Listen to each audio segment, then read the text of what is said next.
నమస్తే, welcome to Leo. నేను మీ Jagan. AP liquor స్కామ్లో మరో అనూహ్యమైన ట్విస్ట్ అయితే ఎదురైంది. వాస్తవానికి ఈ ట్విస్ట్లో ఈసారి వైసీపీకి సంబంధించినటువంటి ఒక రాజకీయ నాయకులు ఇప్పటిదాకా ఓన్లీ కొంతమందే పట్టుబడ్డారు. కానీ ఈ యొక్క ట్విస్ట్లో ఇప్పుడు నాకు తెలిసి దాదాపు 70 నుంచి 80 మంది వైఎస్ఆర్సీపీకి సంబంధించినటువంటి ఒక పొలిటికల్ నేతలు ఎవరైతే ఉన్నారో, గతంలో ఉండేటువంటి ఎమ్మెల్యేలు ఎవరైతే ఉన్నారో, లేదా గతంలో ఉన్నటువంటి ఒక వైసీపీ నేతలు ఎవరైతే ఉన్నారో వారందరూ కూడా అరెస్ట్ కాబోతున్నారా అని చెప్పేసి అయితే అర్థమవుతుంది. అంటే 175 నియోజకవర్గాలలో కనీసం 100 నుంచి 120 మంది అరెస్ట్ అయ్యే అవకాశం ఉందా అని చెప్పేసి అయితే కొంత అనుమానాలు అయితే వస్తున్నాయి. అయితే నిజంగా ఇంతమంది ఎందుకు ఇన్వాల్వ్ అవుతారు, ఏ రకంగా అవుతారు, ఎలాగవుతారు అని చెప్పేసి అంటే ఖచ్చితంగా దీనికి సంబంధించి ఒక చిన్న క్లూ అయితే వచ్చేసింది సిఐడి నుంచి. అయితే సిఐడికి సంబంధించి వచ్చినటువంటి ఒక ఫిర్యాదు కూడా ఏంటి అంటే, ఈ నెల 10వ తారీఖున ఆ ఫిర్యాదు వచ్చిందట. వాస్తవానికి ఏపీఎస్బీబీఐసి ఏదైతే ఉందో దీని దగ్గర నుంచి ఏదైతే ప్రభుత్వం సంబంధించినటువంటి ఒక లిక్కర్ ఏదైతే ఉంటుందో రవాణాకు సంబంధించిన ఒక పెద్ద కుంభకోణం అయితే బయటపడింది. వాస్తవానికి ఏదైతే ట్రాన్స్పోర్ట్కి సంబంధించి చూసుకుంటే ఆ యొక్క ట్రాన్స్పోర్ట్ అనేది కేసు ఏదైతే ఒక బాక్స్ ఉంటుందో ఆ బాక్స్కి 14 రూపాయల్లో గతంలో వాళ్ళు ట్రాన్స్పోర్టేషన్ చేసేవారు.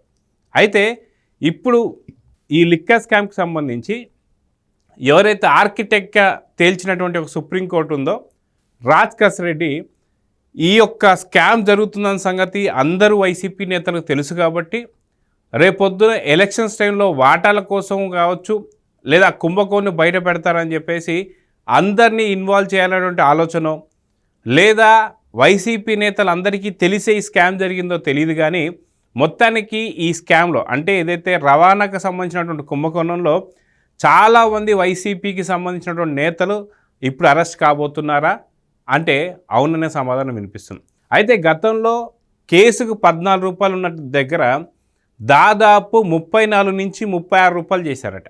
అంటే ఒక్కొక్క కేసు పైన 20 రూపాయల పైన పెంచేశారు. ఆ 20 రూపాయలు కాస్త ఎవరి ఖాతాలోకి వెళ్తాయి అంటే అక్కడ ఉన్నటువంటి ఒక వైసీపీ నేతల దగ్గరికి వెళ్తాయట. దీంట్లో అనూహ్యంగా బొత్స సత్యనారాయణ గారికి సంబంధించిన కుటుంబ సభ్యులు కూడా ఉన్నారని, ఆయనకు కూడా నోటీసులు ఇస్తారా అంటే అవుననే సమాధానాలు వస్తున్నాయి. వాస్తవానికి ఏదైతే రాజకీయ నాయకులకి లేదా ఈ ఆబ్కారీకి సంబంధించినటువంటి ఒక ఈ వైన్ షాప్స్కి సంబంధించినటువంటి దానిలో ఎక్కడ ఎవరికి కనెక్షన్స్ ఉండవు.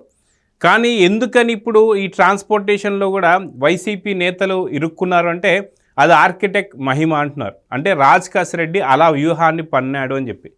అంటే ఒక్కొక్క బాక్స్ పైన 20 రూపాయలు అంటే రోజుకి ఎన్ని వేల బాక్సులు వస్తాయి, ఎన్ని డబ్బులు వస్తాయి, అదేవిధంగా వీటన్నిటి కూడా లెక్క ఇప్పుడు తేల్చబోతున్నారు సంబంధించినటువంటి ఒక సిఐడి. అయితే సిఐడికి సంబంధించిన ఫిర్యాదు ఏదైతే ఉందో దీనిపైన చాలా లోతుగా విచారణ జరగబోతుందని చెప్పేసి అయితే అంటున్నారు. వాస్తవానికి మీరు ఒకసారి గుర్తు తెచ్చుకుంటే ఢిల్లీ లిక్కర్ స్కామ్ ఏదైతే ఉందో ఆ ఢిల్లీ లిక్కర్ స్కామ్లో కూడా ఒక పరిణామం జరిగింది. ఏంటి అంటే వాస్తవానికి పాలసీ ఏదైతే ఉందో ఢిల్లీ లిక్కర్ పాలసీ ఏదైతే ఉందో ఆ పాలసీని మార్చినందుకు అంటే 150 కోట్లు నష్టం వచ్చింది అని చెప్పేసి అని దీని ఆధారంగా అప్పుడున్నటువంటి యొక్క ఢిల్లీ సీఎం అయినటువంటి యొక్క అరవింద్ కేజ్రీవాల్ కావచ్చు, లేదా డిప్యూటీ సీఎం అయినటువంటి యొక్క సిసోడియా కావచ్చు, వీరిద్దరిని కూడా అరెస్ట్ చేసి జైల్లో పెట్టడం జరిగింది. అంటే స్వయాన ముఖ్యమంత్రి గారినే 150 కోట్లకు సంబంధించి వాళ్ళు అరెస్ట్ చేసి జైల్లో పెట్టడం జరిగింది. కానీ ఏపీ లిక్కర్ స్కామ్తో పోలిస్తే ఢిల్లీ లిక్కర్ స్కామ్ అనేది జస్ట్ నీటి బొట్టంతా అని చెప్పుకోవాలి. ఓన్లీ ముడుపులు ఏదైతే కంపెనీ నుంచి బెదిరించడం కావచ్చు, లేదంటే మనకు బాక్స్ కింద అనేది చెప్పి కావచ్చు, ఓన్లీ ముడుపులు మాత్రమే 3200 కోట్లు అని చెప్పి సుప్రీంకోర్టు తేల్చి చెప్పింది. ఇది కాకుండా ఇప్పుడు మనం మాట్లాడుకుంటున్నటువంటి ఒక రవాణా అంటే ఒక్కొక్క కేసు ఏదైతే ఉందో అది ఒక వైన్ షాప్కి రవాణా చేసేటటువంటి సిచ్యువేషన్లో ఒక్క కేసుకి 12 రూపాయల నుంచి 14 రూపాయలు తీసుకుంటే ఇప్పుడు 34 నుంచి 36 రూపాయలు తీసుకుంటున్నారని చెప్పి తేల్చి చెప్పడం. దీంట్లో దాదాపు ఓన్లీ ఆ కేసు తరలింపుకే 200 నుంచి 400 కోట్ల రూపాయలు స్కామ్ జరిగిందని చెప్పి ఇప్పుడు విచారణ జరగబోతుంది. అంటే ఢిల్లీ లిక్కర్ స్కామ్ అనేది ఓన్లీ మన బాక్సులు రవాణాకు సంబంధించి కూడా సరిపోదని చెప్పి చాలా క్లారిటీగా అర్థమవుతుంది. అయితే ఇప్పుడు ఈ కేసులో చాలా కీలక పరిణామాలు జరగబోతున్నాయని చెప్పి దీంట్లో ఎన్ఫోర్స్మెంట్ డైరెక్టరేట్ ఇన్వాల్వ్ అవబోతుంది. అంటే ఈడీ ఎంట్రీ కాబోతుంది. ఈడీ ఎంట్రీ అయితే ఏ రూపాయి ఎవరెవరికి వెళ్ళింది, ఎవరి ఖాతాలోకి వెళ్ళింది, ఏ రోజు వెళ్ళింది, దాని నుంచి మళ్ళీ ఎక్కడికి వెళ్ళింది, అసలు అంతిమ లబ్ధిదారుడు ఎవరు అనేది తేల్చడానికి చాలా స్పష్టంగా మనకి ఛాన్సెస్ అయితే ఉన్నాయి. అయితే దీనికి సంబంధించి ఎప్పటి నుంచో జరుగుతున్నటువంటి ఒక కసరత్తులు ఏవైతే ఉన్నాయో పూర్తి కొలిక్కి రాబోతున్నాయి. అదేవిధంగా సుప్రీంకోర్టులో కూడా ఈ యొక్క ఆధారాలు చూపించబోతున్నారని చెప్పైతే మనకు అర్థమవుతుంది. అయితే వాస్తవానికి చాలామంది వైసీపీ నేతలు కావచ్చు, అధినేతలు కావచ్చు, వీళ్ళందరూ కూడా అనేది ఏంటి అంటే అసలుకి ప్రభుత్వమే లిక్కర్ అమ్మితే దానిలో స్కామ్ ఏముంటుందని. కానీ అదే అతిపెద్ద స్కామ్. ప్రభుత్వం లిక్కర్ అమ్మితే గతంలో ఉన్నటువంటి పాత బ్రాండ్లు ఎందుకని పెట్టలేదు?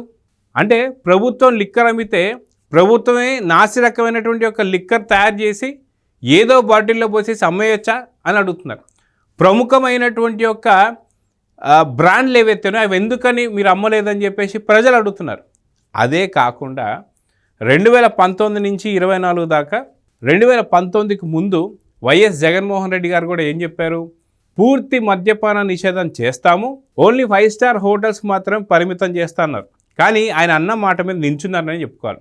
ఎందుకంటే 5 స్టార్ హోటళ్లలో ఏదైతే తీసుకునే వైన్ ఉంటుందో, మద్యం ఏదైతే ఉంటుందో అది ఆ కాస్ట్ ఏదైతే ఉందో ఆ కాస్ట్ మొత్తాన్ని కూడా ఏపీ ప్రజల మీద రుద్దారని చెప్పుకోవాలి. అయితే 5 స్టార్ హోటల్స్లో తాగేటువంటి ఒక మద్యం ధర ఎంతైతే ఉంటుందో అది మధ్యతరగతి, దిగువ తరగతి వాళ్ళు ఎవరైతే ఉన్నారో పేద ప్రజలు వాళ్ళకు కూడా అదే రేటు పెట్టి అమ్మి నిజంగా జగన్మోహన్ రెడ్డి అన్న మాటని సక్సెస్ చేసుకున్నారని చెప్పుకోవాలి.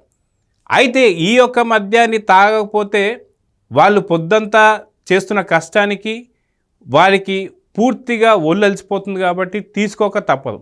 సో దీంతో మద్యం నాసిరకందైనా ఎంత ధర అయినా ఎంత పెట్టినా సరే కొనుక్కొని తాగి పూర్తిగా ఇంట్లో ఉన్నటువంటి డబ్బును కావచ్చు, బంగారాన్ని కావచ్చు పూర్తి గుల్ల చేశారని చెప్పుకోవాలి. సరే ఆ మద్యం తాగిన తర్వాతన్నా సరే ఆరోగ్యకరంగా ఉన్నారంటే ప్రభుత్వ లెక్కల ప్రకారం దాదాపు 30,000 పైచిలకు చనిపోయారన్న సంగతి తెలుస్తుంది. ఇప్పటికీ లక్షల్లో చాలామంది ఆరోగ్యాలు పూర్తిగా క్షీణించాయని సంగతి తెలుస్తుంది. అయితే ఈ రకంగా చెప్పుకుంటూ పోతే ఓన్లీ రవాణాకే 200 నుంచి 400 కోట్లు అంటే ఢిల్లీ లిక్కర్ స్కామ్ ఎప్పుడో మన కింద దిగతుడిపై అయిపోయిందని చెప్పుకోవాలి. అటువంటిది ఈ ముడుపులకు సంబంధించి 3,200 కోట్లు. దాని తర్వాత బాటిల్ తయారీకి ఎంత, పైన మూతకి ఎంత, పైన లేబుల్కి ఎంత, దాని తర్వాత దాంట్లో పోసినటువంటి లిక్కర్ ఎంత వాల్యూ అయింది, ఆ వాల్యూని ఎంత పెట్టి అమ్మారు, అమ్మిన తర్వాత ఎంతెంత వచ్చాయి, ఇవన్నీ చూస్తే దాదాపు లక్షల్లోనే ఉంటుంది. అంటే 1,00,000 కోట్లు దాటుతుంది ఈ యొక్క స్కామ్ అని అయితే అర్థమవుతుంది. అందుకే ఢిల్లీ లిక్కర్ స్కామ్ అనేది మన ఏపీ లిక్కర్ స్కామ్ అనేది సముద్రం అయితే ఢిల్లీ లిక్కర్ స్కామ్ అనేది ఓన్లీ జస్ట్ నీటి బొట్టంత అని చెప్పేసి ఎప్పటి నుంచో చెప్తూ వస్తున్నారు. అయితే ఇప్పుడు ఈ యొక్క ఏదైతే మనకి రవాణాకు సంబంధించినటువంటి ఒక స్కామ్లో వైసీపీ నేతలు చాలామంది ఇప్పుడు దొరకబోతున్నారు. ఇటీవలే మనం చూసుకుంటే చాలామంది ఖాతాల్లోకి ఎందుకు ఈ డబ్బులు వెళ్ళాయని చెప్పి చూస్తే ఈ యొక్క మనకి ఆనవాళ్ళు బయటకు వస్తున్నాయి, ఆధారాలు బయటకు వస్తున్నాయి. సో ఇప్పటిదాకా ఉన్నటువంటి ఒక కొంతమంది ఎవరైతే అరెస్ట్ అయ్యారో లిక్కర్ స్కామ్కి సంబంధించి రాజ్కాస్ రెడ్డి కావచ్చు, చెవిరెడ్డి భాస్కర్ రెడ్డి కావచ్చు, మిథున్ రెడ్డి కావచ్చు, అదేవిధంగా ధనుంజయ రెడ్డి కావచ్చు, కృష్ణమోహన్ రెడ్డి కావచ్చు, బాలాజీ గోవిందప్ప కావచ్చు, ఇలాగా అంటే వాస్తవానికి ఒక్కొక్కరు వేరే అంటే గతంలో సీఎంకి సంబంధించి ఓఎస్డీ ఎవరైతే ఉన్నారో కృష్ణమోహన్ రెడ్డి, అదేవిధంగా చూసుకుంటే ధనుంజయ రెడ్డి కూడా ఆయన ఒక ఐఏఎస్ ఆఫీసర్ మాజీ రిటైర్డ్, అదేవిధంగా చూసుకుంటే భారతీ సిమెంట్స్కి హోల్ టైం డైరెక్టర్గా ఉన్నటువంటి ఒక బాలాజీ గోవిందప్ప. అయితే ఇక్కడ వైన్స్కి అటు భారతీ సిమెంట్స్కి ఉన్నటువంటి కనెక్షన్స్ ఏంటి, ఇప్పుడు అంతిమ లబ్ధిదారుడు దొరకాలి అంటే వాళ్ళ ఖాతాలోకి ఎంత వెళ్ళాయి, అదేవిధంగా వాళ్ళని తీసుకొచ్చి విచారణ చేసే అవకాశాలు కూడా ఈసారి ఉన్నాయని చెప్పేసి అంటున్నారు. అంటే కృష్ణమోహన్ రెడ్డి ఎవరైతే ఉన్నారో జగన్మోహన్ రెడ్డి గారు ఓఎస్టీ ఆయన అరెస్ట్ చేసి విచారణ చేశారు కాబట్టి ఈసారి జగన్మోహన్ రెడ్డి గారు తీసుకురాబోతున్నారా? ఈడీ ఎంట్రీ అయింది కాబట్టి జగన్మోహన్ రెడ్డి గారు కూడా ఎంట్రీ అవ్వక తప్పదా? ఖచ్చితంగా విచారణ పాల్గొనాల్సిందేనా? భారతీ సిమెంట్స్కి సంబంధించి హోల్ టైం డైరెక్టర్గా ఉన్నటువంటి ఒక బాలాజీ గోవిందప్పని కూడా అరెస్ట్ చేసి విచారించారుగా. ఈసారి పూర్తిగా భారతీ సిమెంట్ సంబంధించినటువంటి ఒక ఓనర్ భారతిరెడ్డి గారిని కూడా పిలవబోతున్నారా? సో లిక్కర్ స్కామ్ అనేది అంతిమ లబ్ధిదారుడా, అంతిమ లబ్ధిదారు రాలా, లేదా ఇద్దరు కూడా ఉండే అవకాశం ఉందా? సో సతీ సమేతంగా ఇద్దరిని కూడా తీసుకొచ్చి విచారించే అవకాశం ఎంతవరకు ఉన్నాయంటే ఖచ్చితంగా స్పష్టంగా ఇప్పుడు విచారణ పూర్తిగా తుది దశకు వచ్చిందని చెప్తున్నారు. 100% ఓన్లీ ముడుపులే కాదు, అదేవిధంగా రవాణానే కాదు, అసలు బాటిల్ తయారీ కాదు, లేబుల్స్ కాదు, పైన మూతలు కావు, దాంట్లో పోసినటువంటి ఒక నాసిరకం మద్యం కాదు, ప్లస్ పోయినటువంటి ప్రాణాలు 30,000 పైచలకు ప్రాణాలు కావచ్చు, లక్షల్లో దెబ్బతిన్నటువంటి ఆరోగ్యాలు కావచ్చు, వీటన్నిటికీ సమాధానం చెప్పాలి అంటే అంతిమ లబ్ధిదారుడు అదేవిధంగా అంతిమ లబ్ధిదారురాలు ఇద్దరు కూడా ఖచ్చితంగా పాల్గొనాల్సిన అవసరం ఎంతైనా ఉందని అయితే ఇప్పుడు భావిస్తున్నారు.